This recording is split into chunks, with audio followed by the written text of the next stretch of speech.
Super hero genre की market में Marvel की मोनोपोली के चलते हमें जो भी भांग भटूरा परोसा जाता था, अब डीसी की मार्केट पकड़ने से वो दूर होगा और इसकी आरंभ ये लोग द फ्लैश से करने वाले हैं। हालांकि देखा जाए तो टेक्निकली द फ्लैश से DCEU रिबूट होकर DCU होगी एंड देन एक प्रॉपर स्टार्ट होगा, पर द फ्लैश से कम लोग डीसी मूवी के लिए थिएटर्स तो जाएंगे और नए ऑडियंस जानेंगे कि MCU के पश्चात भी एक ऑसम यूनिवर्स है। 25 अप्रैल को हुई सिनेमाकॉन में द फ्लैश की ट्रेलर 2 को दिखा दिया गया और इस मूवी को भी स्क्रीन कर दिया गया विद द इनकम्प्लीट वर्जन। और भाई साहब, इसके जो अर्ली रिव्यूज आ रहे हैं ना, काफ़ी अच्छे हैं।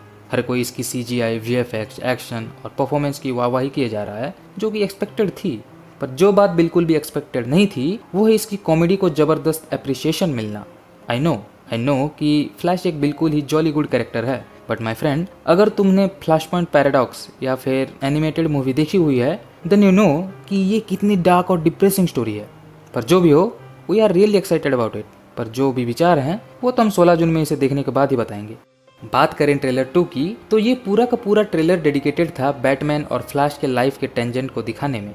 कैसे बैटमैन अपने साथ अतीत में हुए उस हादसे को अपना के आगे बढ़ गया, पर फ्लैश अभी भी उसी अतीत में जी रहा है। कैसे टाइम ट्रैवल करके अपने माँ को मरने से बचाने के कारण उसने नया टाइमलाइन बनाया जिसमें अब कोई मेटा ह्यूमंस है ही नहीं और उसी के चलते पूरी धरती विध्वंस होने वाली है।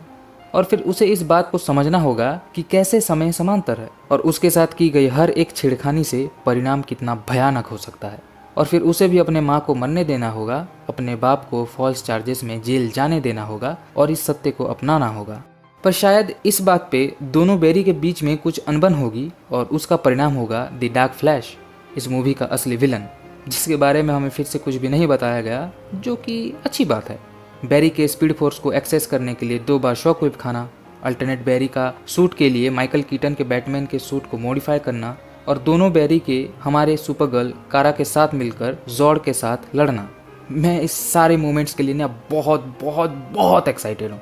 जहाँ कॉमिक्स में अल्टरनेट टाइमलाइन का बैटमैन ब्रूस वेन नहीं बल्कि थॉमस वेन होता है, वहीं इस मूवी में अल्टरनेट टाइमलाइन का बैटमैन ब्रूस वेन ही है, जो कि परफेक्टली सेंस बनाता भी है अगर उन्हें पुराने माइकल कीटन के बैटमैन को दिखाना है तो, क्योंकि ये कैरेक्टर वेल एस्टेब्लिश्ड है, वेल रिटन है एंड मोस्ट इम्पोर्टेंटली हम फैंस की नॉस्टैल्जिया भी है।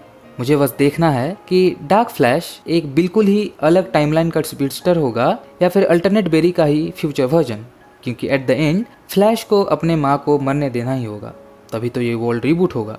मुझे डायरेक्टर एंडी मशेटी के ऊपर पूरा भरोसा है कि वो इस मूवी को one hell of a kind बना के जाएंगे।